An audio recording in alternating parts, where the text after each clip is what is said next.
You bought the book. You finished it in 4 days because it felt urgent, like someone had finally figured out the thing you could not figure out yourself. You highlighted sentences. You folded pages. You told a friend about it.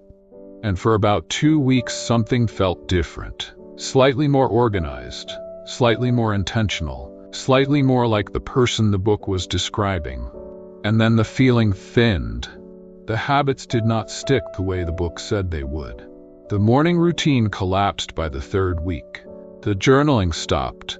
The discipline that felt so close during the reading felt distant again in the living. And instead of asking whether the system was the problem, you did something very specific. You blamed yourself.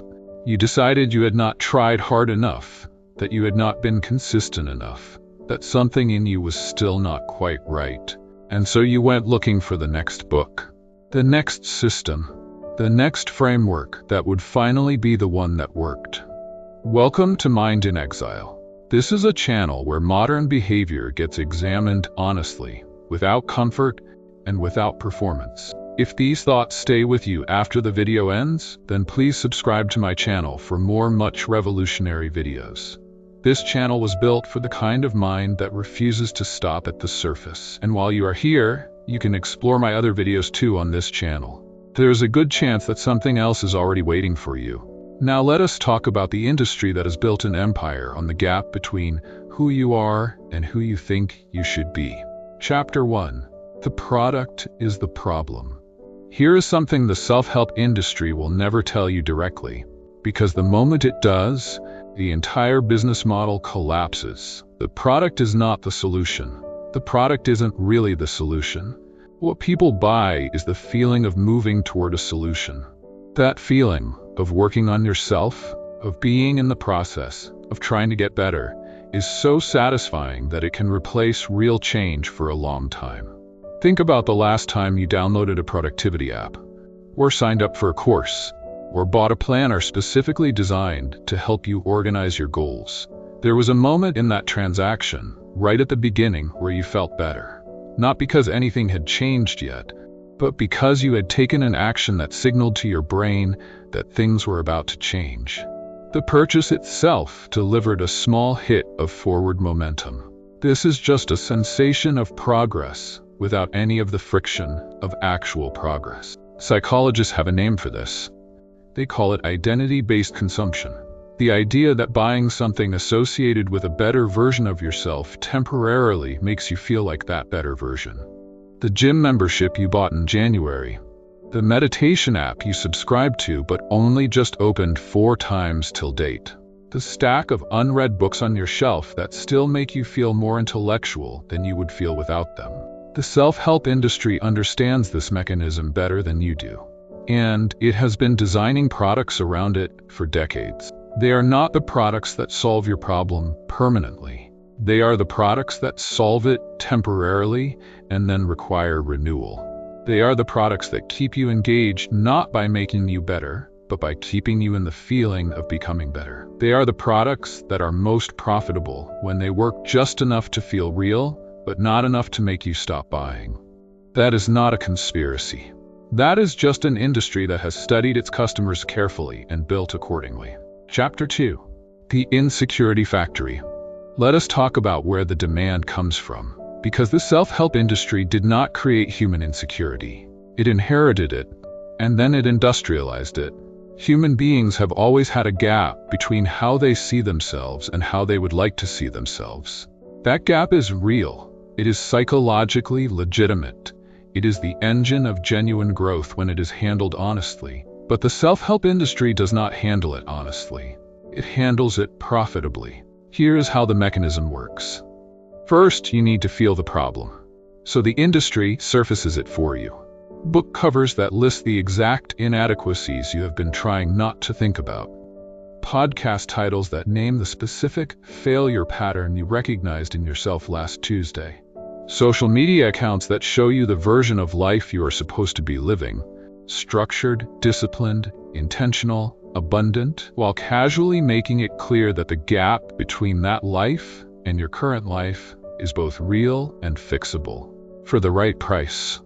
The industry needs you to feel broken enough to buy, but not so broken that you give up. So it calibrates very carefully. It tells you that you are capable of transformation, but that you are not quite there yet. It tells you that the problem is solvable, but that you need this specific system, this specific habit, this specific morning routine to solve it. It tells you that other people have done it. Look at these testimonials, which means the only variable left is you. And that last move is the most sophisticated one, because it takes every structural, circumstantial, and systemic factor in your life and converts it into a personal failing. You're made to believe that you are not underpaid because of economic systems. You are underpaid because you have not developed the right mindset.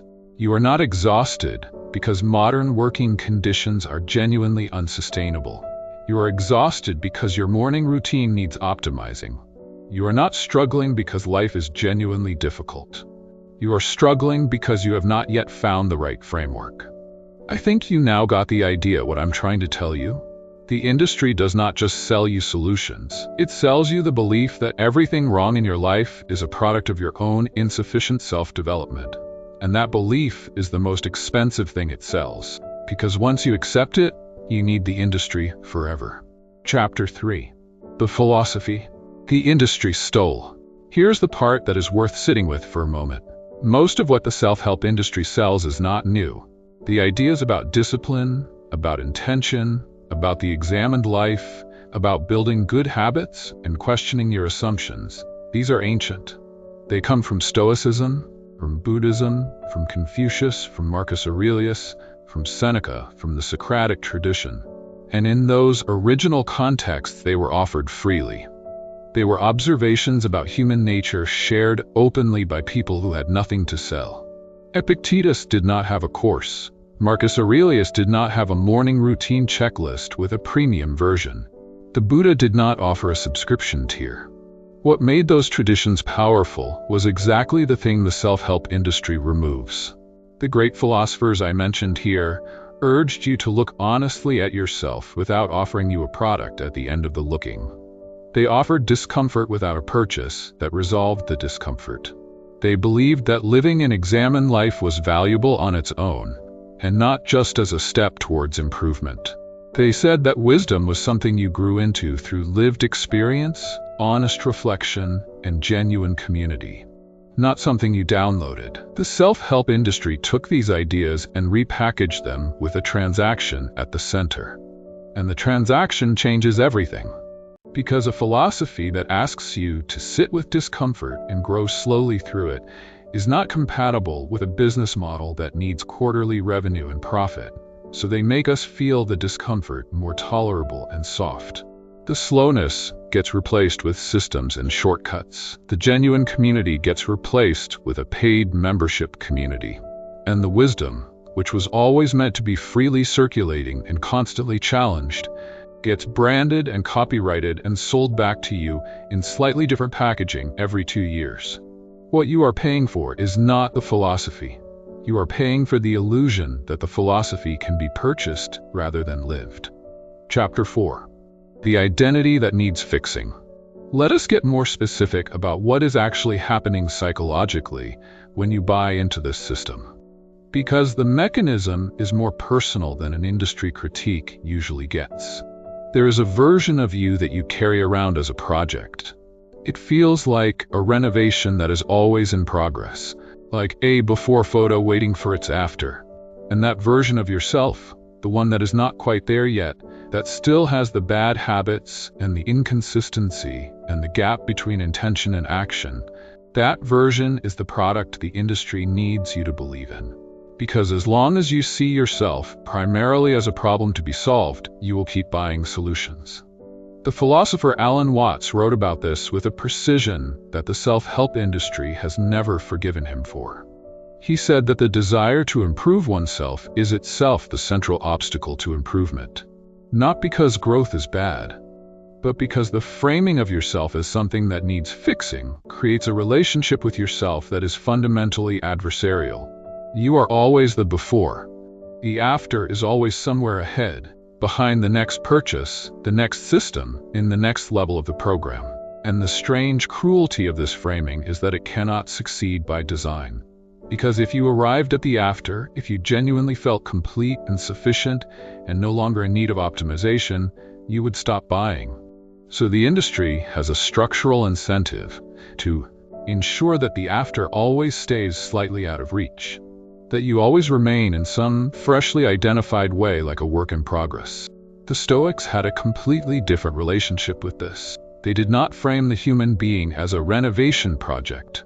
They framed the human being as something already possessing the capacity for reason, judgment, and virtue. The work was not to add something you did not have. The work was to stop letting external noise override what you already carried. That is a fundamentally different starting point. And it does not require a subscription. Chapter 5. What genuine change actually looks like. So what does this leave you with practically? If the industry is built on a flawed model, if the products are designed to maintain need rather than resolve it, if the philosophy has been hollowed out and repackaged, what do you actually do with the very real desire to grow and change and become more of what you want to be? Here's the uncomfortable answer. Genuine change is slow, uneven, deeply private, and almost impossible to sell. It does not look like a transformation montage. It does not generate shareable content. It does not arrive in a program with a start date and a graduation. It comes from sitting with something true about yourself long enough that it begins to shift without you forcing it. From having a conversation that opens something up. From reading something that was not designed to be consumed but was designed to be thought about. From making a decision that nobody else sees and that delivers no external validation. Marcus Aurelius wrote his journals for no audience. He was not building a personal brand. He was not creating content. He was a man trying to hold himself accountable to ideas he believed in, privately, imperfectly, without a system or a framework or a morning routine someone else designed. And what he left behind is 2,000 years of influence. It was not because he optimized himself. It was because he examined himself honestly. The difference between those two things is the difference between the self-help industry and the philosophical tradition it borrowed from and stripped of everything inconvenient. The self-help industry sells you the feeling of working on yourself. Philosophy asks you to actually meet yourself. And meeting yourself is free. It is uncomfortable and slow and without a completion certificate, but it is the only thing that has ever actually worked. You already know this. You have known it for a while. Somewhere between the third self-help book and the productivity app you opened twice, something in you noticed that the movement was circular. That the buying and the trying and the falling short and the buying again had a rhythm to it that felt less like progress and more like a very expensive treadmill. You were right about that. And the fact that you noticed it, that you can sit here right now and recognize the pattern honestly, without immediately reaching for the next solution, that is not a small thing. That is actually where it starts. Not with a system, not with a framework, not with a 5-step morning routine someone else designed for a life that is not yours. But it should start with the quiet, slightly unsettling act of sitting with yourself long enough to hear what is actually there. The self-help industry is very loud because silence is the one environment in which it cannot sell you anything. So take some time in silence, allowing yourself to rest and reflect.